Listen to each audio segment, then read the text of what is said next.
Morning students. So இன்னைக்கு current அஃபேர்ஸ்ல important டாபிக்காக இருக்கிற judges removal first current affairs and then NAT grid private forest. So இது மாதிரி இம்பார்ட்டன்டான current affairs எல்லாம் நீ தொகுத்து பார்க்கலாம். அதுக்கு முன்னாடி நம்ம இன்ஸ்டியூட்ல current affairs batch 100 hours of class prelims and mains test உடனே திருத்தி கொடுத்துருவோம். அண்ட் டிட்பிட்ஸ் ப்ரிலிம்ஸ்க்கு ஓரியன்டா இருக்கிற important topics current affairs touch பண்ணி வர இம்பார்ட்டன்ட் டாபிக்ஸை தொகுத்து கொடுத்துருப்போம். கண்டிப்பா யூஸ்ஃபுல்லா இருக்கும். 70 to 80% ஆஃப் கொஸ்டின்ஸ் ஸ்டேட்டா எதிர்பார்க்கலாம். நியூஸ் சொல்ல போலாம்.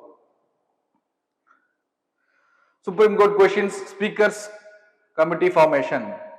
Supreme Court has expressed the prima facie disagreement with Justice Yashwant. First issue சொல்லிடுறேன். நியூஸோட இஷ்யூ என்ன அப்படிங்கிறது.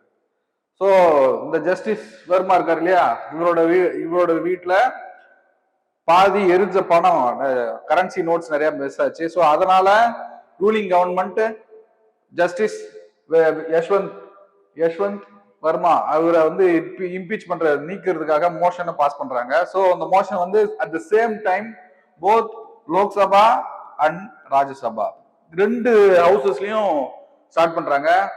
லோக்சபால இருக்கிற ஸ்பீக்கர் அப்ரூவ் பண்ணிடுறாரு அந்த மோஷனை. அண்ட் தென் ராஜ்யசபால இருக்கிற டெபுட்டி சேர்மன் அப்ரூவ் பண்ணல. ஓகேவா, அப்ரூவ் பண்ணல. ஆக்சுவல் கான்ஸ்டிடியூஷனல் ப்ரொசீஜர் என்ன அப்படின்னா, போத் ஹவுசஸ் அப்ரூவ் ஆகி போத் ஹவுசஸ்ல இருக்க மெம்பர்ஸ் சேர்ந்து தான் இன்கொயரி கமிட்டி ஸ்டார்ட் பண்ணணும்.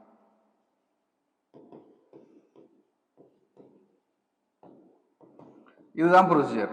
ஆனா இப்ப நடந்திருக்கிறது என்ன அப்படின்னா, ராஜ்யசபா சேர்மன் அப்ரூவ் பண்ணாமலே லோக்சபா ஸ்பீக்கர் அப்ரூவ் பண்ணி யூனிலேட்டரலா ஆனா இவரு லோக்சபா மெம்பர்ஸ் மட்டும் வச்சு என்கொயரி கமிட்டி ஃபார்ம் பண்ணிருக்காரு. So it's against the judges enquiry act 1861 அப்படின்னு சொல்லி ஜஸ்டிஸ் வெர்மா சைடுல இருக்க முகுல் ரோத்தாகி அப்படிங்கிற ஒரு ஃபேமஸ் அட்வொகேட் வந்து வாதம் வச்சிருக்காரு. ஸோ இதான் நியூஸ். ஜட்ஜஸ் என்கொயரி ஆக்ட் 1968 இந்த ஆக்ட் ப்ரொவிஷன்ஸ் படி both Lok Sabha and Rajya Sabha heads அவங்க அப்ரூவ் பண்ணதுக்கு அப்புறம் தான் the motion, once the motion is get approved and then both house members combined to form a inquiry committee. The actual rule. But in this scenario, yes, Lok Sabha speaker alone get passed the motion and started the inquiry committee. So it comes under the issue. So motion filed, date July 21st, deputy chairman of upper house, that is Rajya Sabha, reject பண்றாரு. and then speaker forms the committee in August 12 anonymous unilaterally ஒரு ஆர்பிட்ரரியா pass பண்றாரு இந்த inquiry கமிட்டியை. So Supreme Court question the speaker's authority. So இந்த இடத்துல supreme court வந்து speaker வந்து ஆக்சுவலா ஜட்ஜஸ் இன்கொயரி ஆக்ட்ல இருக்கிறது ரெண்டு ஹவுஸும் சேர்ந்து தான் ஃபார்ம் பண்ணணும்னு சொல்லி, ஆனா யூனிலேட்டரலா ஸ்பீக்கர் மட்டும் பாஸ் பண்ணது சுப்ரீம் கோர்ட் வந்து கொஸ்டின் கொண்டு வந்திருக்கு. ஆர்பிட்ரே நீங்க எப்படி கொண்டு வரலாம் அப்படின்னு சொல்லி இந்த news. So constitutional conundrum allegations. The sack of half இதான் issue. The sack of half burnt currency triggered the removal motion in both houses. Legal question: did the speaker overstep by forming the committee after Rajya Sabha rejected the motion? So speaker overusing the power அப்படிங்கிறது legal question.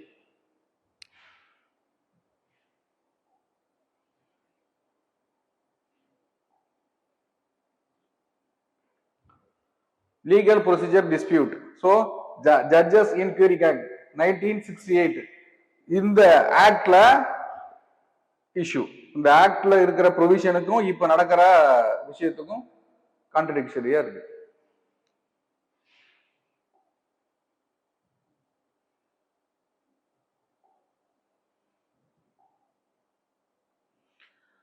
Section, அந்த section இருக்கு இல்லையா judges inquiry ஆக்ட்ல இருக்க section 3 clause 2 mandates the joint committee by speaker and chairman. இந்த provision ரொம்ப முக்கியம். Section 3 clause 2 Rajya Sabha rejection, speaker action. Separation of power. So judicial independence. The case sits in the sensitive intersectional of judicial independence and the parliamentary accountability of the judges. ஓகேவா?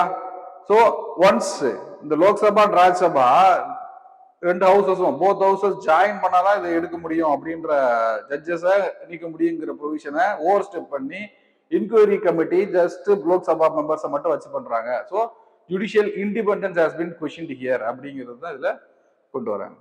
ஓகேவா? Next constitutional balance. Judges act serves as constitutionally prescribed bridge between both institutions. Parliamentary sovereignty, judicial independence, section 3 clause 2 of 1968 Judges Inquiry Act. So next, Kerala language bill sparks federal friction. Should I issue என்னன்னா கேரளாவில் ஒரு bill pass பண்றாங்க. அந்த பில்ல first லாங்குவேஜா Malayalam வந்து எடுக்கணும் ஸ்கூல்ல அப்படின்னு சொல்லி ஃபர்ஸ்ட் லாங்குவேஜ் பாஸ் பண்றாங்க. பட் இந்த காசர்கோடு அப்படிங்கிற ஏரியா கர்நாடகாவுக்கும் கேரளாவுக்கும் பார்டர்ல இருக்கிற area. In that Kasaragod almost 70% of people speaks Kannada. So அந்த பீப்புள் அங்க இருக்கிற பீப்புள் வந்து கிளைம் பண்றாங்க. So our minority, we are minority in the district, in the state, our constitutional rights have been breached அப்படின்னு சொல்லி they are competing in the courts. And அவங்க வந்து கேரளாவில் இருக்கிற கவர்னர் கிட்ட மனு கொடுத்துருக்காங்க. So you should not give assent to the bill. So because this bill breaches our constitutional right. அதுதான் இப்ப இங்க இருக்கிற issue. Kerala's Malayalam Bhasha Bill 2025, which mandates Malayalam as the compulsory first language in all schools. The bill ஓட provision 70% Kannada speaking speakers in Kasaragod district. இந்த Kasaragod வந்து கர்நாடகா, கேரளா, இந்த பார்டர்ல இருக்கும் Kasaragod. Kasaragod question, 70% of speakers Kannada contends that one size fits for all language policy would be disproportionate exclusion in the Kasaragod. So on the one size fit for all அப்படிங்கிறது என்ன எதை மீன் பண்ணுதுன்னா, one language. Our India has been constituted with multiple language and here each state has multiple languages. So இந்த இடத்துல ஒரு language தான் எல்லாரும் follow பண்ணுங்கிறது தான் அந்த ஸ்டேட்மெண்ட் தான் இந்த one size fit for all அப்படிங்கிற ப்ரொவிஷன் இந்தியாவுக்கு, அதுவும் சவுத் இந்தியாவில் இருக்கிற மல்டிபிள் லாங்குவேஜ் இருக்கிற ஸ்டேட்ஸுக்கு ஒத்து வராது அப்படிங்கிறாங்க. Article the constitutional right which have been breached by this law அப்படின்னு ஃபோர் ஃப்ரண்ட்ல வைக்கிறது. First article 29 clause 1. 29 class 1 guarantees any section of citizen with a distinct language to right to conserve it. எந்த ஒரு சிட்டிசனும் அவங்களோட கல்ச்சர் அண்ட் லாங்குவேஜை he has the right to preserve it. And article 30 class 1 linguistic minority right to establish administer the educational institution.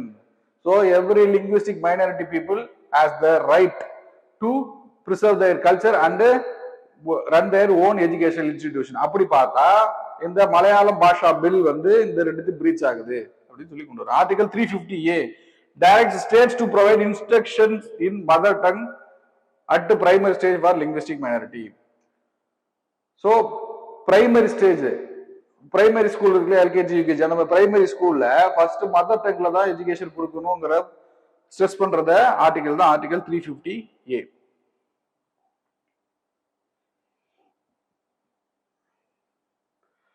Malayalam compulsory first language, Karnataka objection. Governor's pivotal role. So in the bill, once governor table போயிடுச்சுன்னா governor's role, first he can give assent, approve the bill by passed by Kerala. Without assent, he can refuse to approve the bill by just having in it. ஓகேவா, withhold பண்ணி அப்படியே வச்சிருக்கலாம். ரெண்டு, third, he can reserve the bill for the president assent. President has the discretionary over the bill. Either he can give the assent or he can withhold the bill. Written for reconsideration. Send back, திரும்பி கேரளா அசம்பிளிக்கு send back பண்றாங்க. If at all second time வந்து திரும்பி pass பண்ணி அனுப்பிச்சிட்டாங்கன்னா governor should give the assent. Article 200 powers. So அந்த assent consideration இதெல்லாம் வந்து ஆர்டிகல் 200 ஆஃப் இந்தியன் கான்ஸ்டியூஷன்ல கொடுத்துருக்கு. private reserve, a third path for wildlife tourism. ஆக்சுவலா இதுல என்ன அப்படின்னா நம்ம national park wild life sanctuary இருக்கு இல்லையா, it is supposed to preserve the forest and wild life. So இந்த கான்செப்ட் என்னன்னா பிரைவேட்டா வேஸ்ட்லாண்டா இருக்கிற ஒரு ஏரியாவை selected species, selected tree species, plant ஸ்பீசிஸை வச்சு வைல்ட் லைஃபை உள்ள இன்வைட் பண்றது தான் இந்த பிரைவேட் ரிசர்வ் அப்படிங்கிறது. இதை பிராக்டிஸ் பண்ணது எங்கன்னா Jabarkhet national reserve near Mussoorie, உத்தரகாண்ட்ல இருக்கிற மசூரியில் இருக்கிறது அந்த Jabarkhet nature reserve. One of the successful reserve to restore the wild life, balance tourism and benefit local communities. Multiple ஆங்கிள்ஸ்ல இது யூஸ்ஃபுல்.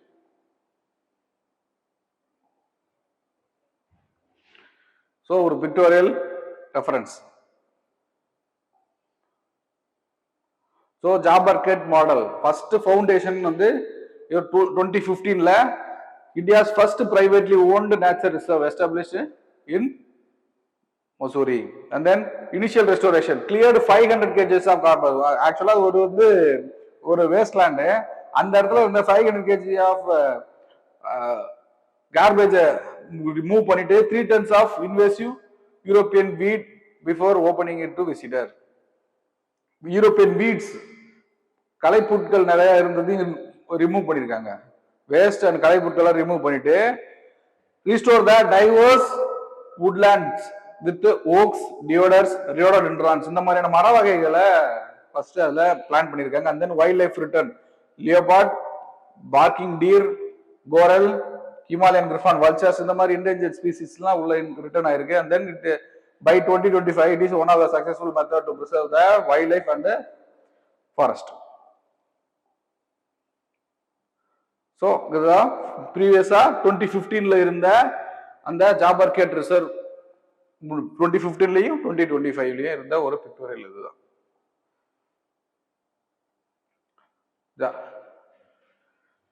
So இதோட other side benefits என்னன்னா employees trains the villagers, community participation வந்து இதுல primary role. And then maintenance staff, creating economic alternatives to forest resource extraction. So local community involve பண்றது மூலமா both sides successful, the win-win process. This build the local constituency for conservation, turning suspicious into stewardship and enduring sustainable livelihood without endangering the environment. Sustaining livelihood for the wildlife and the local peoples can be achieved by this way.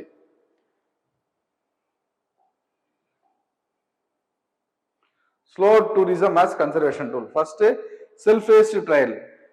So tourism na நமக்கு மைண்ட்ல வர்றது என்னன்னா once jeep இல்ல car இல்ல van இந்த மாதிரியான wild life trekking வெஹிக்கிள்ஸை வச்சு நம்ம போறோம். ஸோ இதை அவாய்ட் பண்றது இந்த இடத்துல நடக்கும். எப்படின்னா லொகேஷனை ஃபீல் பண்றது, இந்த சரௌண்டிங்ஸை ஃபீல் பண்ணி தனியா நடந்து by walk instead of vehicle.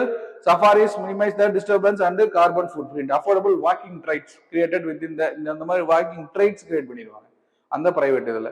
Immersive experience focus on ecosystem rather than single wild life species.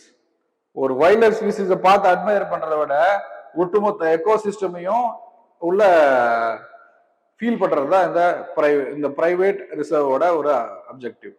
Controlled numbers, விசிட்டர்ஸை வந்து அன்லிமிட்டட் நம்பர் ஆஃப் விசிட்டர்ஸ் வந்து கண்ட்ரோல்டு. இத்தனை விசிட்டர்ஸ் தான் இவ்வளோ டைம்ல, இத்தனை விசிட்டர்ஸ் இந்த டைம்னு சொல்லி கனெக்ட் பண்ணி ரிலீஸ் பண்றது. ஓகேவா? ஸோ ஒரு pictorial reference. Restoration, before restoration, slow ranking trade, community employment, all have been achieved by this private forest. NAT grid, from counter terrorism to mass surveillance. So the NAT grid அப்படிங்கிறது ஒட்டுமொத்த இந்தியாவில் இருக்கிற ஒட்டுமொத்த ஒரு database, crime database. So every department, if at all want there any data about a person or about a incident, they can access through the NAT grid. எல்லா police department, intelligence, IB, RA, எல்லா department can access this NAT grid to get the report of a single person or a community. ஓகேவா, அதுதான் NATGRID. ஸோ இந்த நாட் கிரிட்ல காண்டிவா அப்படிங்கிற ஒரு ஏஐ உள்ள இன்டெக்ட் பண்ணி ஸோ இன்னும் ஃபெசிலிட்டேஷன் ரொம்ப நல்லா யூஸ் பண்ணிட்டு இருக்காங்க. ஸோ அதுல நியூஸ்.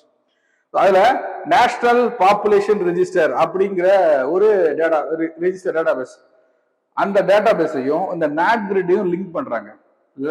லிங்க் பண்ணா more precise location based data or crime details can be get with this NATGRID. அதுக்காக தான் இந்த என்பிஆர் சேர்த்து உள்ள இன்டெக்ட் பண்ணிருக்காங்க. ஓகேவா, ஃபர்ஸ்ட் நாட் கிரிட் அப்படிங்கிறது 2008ல மும்பை அட்டாக் நடந்துச்சு இல்லையா. ஒன்ஸ் அந்த மும்பை அட்டாக் நடக்கக்குள்ளதான் நம்ம இன்டெலிஜென்ஸ் ரிப்போர்ட் என்னன்னா, there is no coordination between the various two machineries of the Indian government. ஸ்டேட்டுக்கும் சென்டருக்கும் இல்ல, போலீஸ் டிபார்ட்மெண்ட்டுக்கும் இன்டெலிஜென்ஸுக்கும் இல்ல, போலீஸுக்கும் ராவுக்கும் இல்ல. ஸோ சென்ட்ரல் கவர்மெண்ட்ல இருக்கிற சிஆர்பிஎஃப்க்கும் ஸ்டேட் கவர்மெண்ட்ல இருக்கிற போலீஸ் டிபார்ட்மெண்ட்டுக்கும் கோஆர்டினேஷன் இல்லை. ஸோ இந்த மாதிரியான வேரியஸ் லக்கூனாஸை பார்த்தாச்சு. ஸோ அதை ஃபேஸ் பண்றதுக்கு தான் ஒரு யூனிஃபைடு கிரைம் டேட்டா பேஸ் தான் இந்த not grid. Created in 2008, integrated scattered data from 21 agencies for 11 central agencies. ஓகேவா, establishment 2012 created via executive order. நல்லா புரிஞ்சுக்கணும், it's an executive order based unit, not a statutory or constitutional. It's based on executive order alone. ஓகேவா, 20 scaled operation. Now 45,000 monthly queries. So datas வேணும், ஒரு பர்சனை பத்தி data வேணும்னா ஆவரேஜா 45,000 datas have been requested in the NAT grid by various department. ஓகேவா, NPR integration. இந்த NPR அப்படிங்கிறது national population register. It contain the data about Indian residents. Indian citizens இல்ல, இந்தியன் ரெசிடென்ட். ஓகேவா, 6 months once person state year before 6 months, after 6 months ரெசிடென்டா இருந்தா மட்டும் போதும், அவங்க சிட்டிசனா இருக்கணும்னு அவசியம் இல்லை. ஸோ அவங்க எல்லாம் இன்டெக்ட் பண்ணிருக்கிறது தான் இந்த என்பிஆர். சர்வேலன்ஸ் எக்ஸ்பர்ட் 2008 அட்டாக்ஸ்க்கு அப்புறம் 2012 எக்ஸிக்யூட்டிவ் ஆர்டர்ல 2025ல 1.19 பில்லியன் என்பிஆர் இன்டகிரேஷன். இத்தனை NPR data has been integrated என்று நடக்குது. Executive over rich. ஸோ இதுல என்ன அப்படின்னா, இஷ்யூ பிரைவசி அப்படிங்கிறது எப்பயுமே நம்மளோட டேட்டா வந்து கவர்மெண்ட் கேட்டுச்சுன்னா பிரைவசியை முன்னிறுத்திடுவாங்க, புட்டாசாமி கேஸை முன்னிறுத்திடுவாங்க. So the cabinet via cabinet approval bypasses the parliament, avoiding democratic debate. Once the issue has been discussed or viewed in the parliament, தான் அது டெமோக்ராட்டிக். இப்போ கேபினட் மட்டும் அனானிமஸா யூனிலேட்டரலா ஒரு லாவை பாஸ் பண்ணி, ஒரு எக்ஸிக்யூட்டிவ் ஆர்டரை பாஸ் பண்ணி, ஒரு இன்ஸ்டிடியூஷனை கிரியேட் பண்ணி, ஒரு இந்த மாதிரி என்பிஆரையும் நாட் கிரிட்டையும் நினைக்கிறது வந்து இது அகேன்ஸ்ட் டெமோக்ரஸி அப்படிங்கிறத பாயிண்ட் முன் வைக்கிறேன். Arguably fails Puttaswamy judgement. So Puttaswamy judgement அப்படிங்கிறது பிரைவசிக்கான ஒரு டைரக்ஷன் கைட்லைன்ஸை கொடுத்த ஒரு வேர்டிக்ட். ஓகேவா, lack of oversight, no independent body to audit, query, prevent missions, creep or investigate the abuses. So ஒரு வாட்ச் டாக் மாதிரி ஒரு இந்த நாட் கிரிட் இன்டகிரேஷன்னா, இந்த நாட் கிரிட் வித் என்பிஆர் இன்டகிரேஷனை ஆடிட் பண்றதுக்கு ஒரு இன்ஸ்டிடியூஷன் இல்லை அப்படிங்கிறது சொல்றாங்க. ஸோ அண்ட் தென் இந்த இடத்துல காந்திவா, இந்த காந்திவா அப்படிங்கிறது ஒரு ஏஐ நாட் கிரிட்ல இன்டகிரேட் பண்ணியிருக்காங்க. இந்த காந்திவா அந்த ஃபேஷியல் ரெகக்னிஷன் ஆட்டோமேட்டிக் சஸ்பென்ஷன் தான் overall India, if any person is wanted overall இந்தியாவில் இந்த காந்திவாவை வச்சு இந்த நாட் கிரிட் மூலமா அவர் எந்த இடத்துல எங்க போயிருக்காருன்னு சொல்லி எல்லா டேட்டா பேஸையும் செக் பண்ணி உடனே ப்ரிசைஸா கொடுத்துட முடியும். அதுக்கு தான் இந்த காந்திவா. ஓகேவா, மெஷின் கிரீப் எஸ்டிமேஷன் ஏற்கனவே சொல்லிச்சு 45,000 மந்த்லி queries. ஓகேவா, so algorithm bias risk. So it's இந்த காந்திவா இருக்கட்டும், இந்த ஃபேஷியல் ரெகக்னிஷன் இருக்கட்டும், எல்லாம் அல்காரிதம் பேஸ்டு ஏஐ. அப்படின்னா it might think a community or a caste maybe do this crime அப்படின்னு சொல்லி ஃபேஸ் பண்ணி போக சான்சஸ் இருக்கு. ஏன்னா கேஸ் ஃபைல் ஆனது, கேஸ் ஹிஸ்டரி எல்லாம் எடுத்து பார்த்தா அப்படிதான் வர்ற மாதிரி இருக்கும். ஸோ பயாஸ்டா சர்ச் பண்ணி ரிசல்ட் கொடுக்க முடியும்ன்றது தான் first point. And then no independent oversight, legal vacuum, no parliamentary act. So parliament ஆக்ட்ல மாதிரி எக்ஸிக்யூட்டிவ் ஆர்டர் ரெடி பண்ணது இல்லை. ஸோ இதெல்லாம் இஷ்யூஸ். எம்ஆர்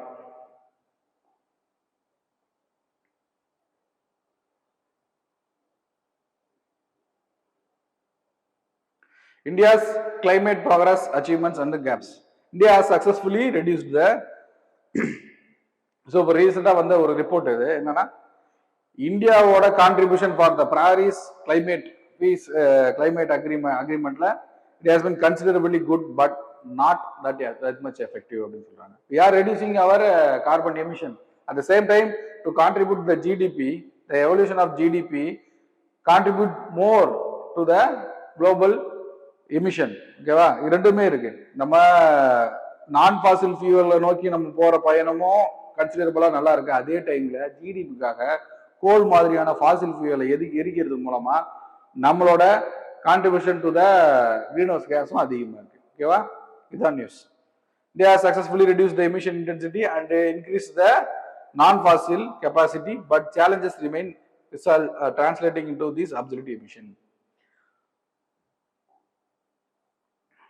First, இது பாரிஸ் அக்ரிமெண்ட்ல நம்ம எடுத்துக்கிட்ட goal. First emission intensity 36% reduction. நம்ம ஆக்சுவலா எடுத்து டார்கெட் வந்து 33% தான். But we have achieved 36%.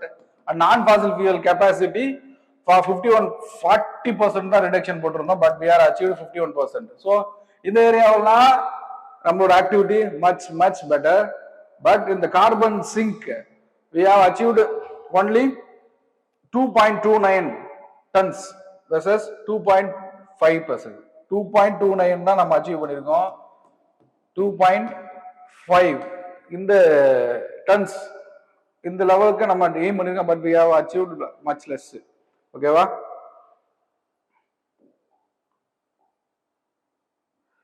climate targets and intensity, non-fossil capacity ஆக்சுவலா என்ன இது எப்படி புரிஞ்சுக்கணும் அப்படின்னா, நான் Fazil கெப்பாசிட்டினா solar, wind,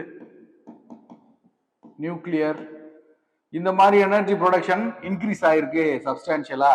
at the same time நம்ம ஜிடிபி ரேட் இன்க்ரீஸ் ஆயிருக்கு. இப்போ எமிஷன் இன்டென்சிட்டி எப்படி கனெக்ட் பண்ணுவாங்கன்னா, யூனிட் ஆஃப் கேஸ் எமிஷன், அதாவது கிரீன் ஹவுஸ் கேஸ், அதாவது carbon monoxide, carbon di oxide இந்த மாதிரி கிரீன் ஹவுஸ் கேஸ் எமிஷன், இந்த unit will be compared with GDP. Compare பண்ணி தான் அந்த டேட்டா ரிலீஸ் பண்ணாங்க. அப்படி கம்பேர் பண்ற டேட்டாவும் இதுவும் பார்த்தீங்கன்னா டீகப்ளிங்கா இருக்கு. ரெண்டு சைடுமே ஆக்ஷன் நடந்திருக்கு. எமிஷன் ரிடக்ஷனுக்கும் ப்ராசஸ் நடந்திருக்கு. அதே same time we are giving good results in GDP also. அப்போ ஜிடிபி இன்க்ரீஸ் ஆகக்குள்ள ஆக்சுவலா எமிஷனும் இன்க்ரீஸ் ஆகும். நம்ம செய்யற இந்த கான்ட்ரிபியூஷன் கூட கம்பேர் பண்ணா இதோட கான்ட்ரிபியூஷன் அதிகமா இருக்கு. இதுதான் ஓவரால் நியூஸ்.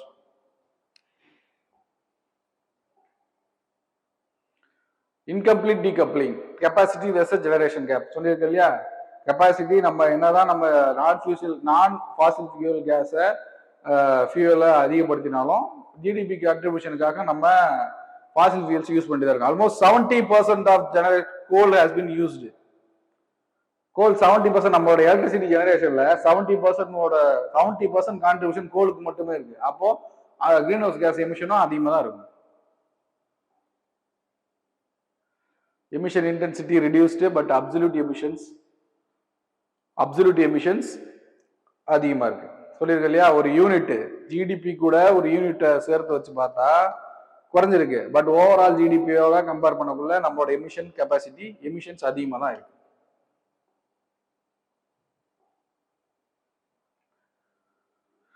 ஸோ ஸ்டோரேஜ் இன்ஃப்ராஸ்ட்ரக்சர்லாம் நம்மகிட்ட இல்லை. Ecological integrity, prioritize the natural forest integration over the commercial plantation for genuine carbon sequestration. இப்போ இதுக்கு முன்னாடி பார்த்தோம்ல news, natural private forestry. So அது ஒரு எக்ஸாம்பிளா எடுத்துக்கலாம். we have to increase the private reserves, natural reserves to compensate this ecological integrity. Renewables cannot displace the fossil without storage. Thank you. Kurukshetra Kurukshetra, Kurukshetra, Kurukshetra, Kurukshetra.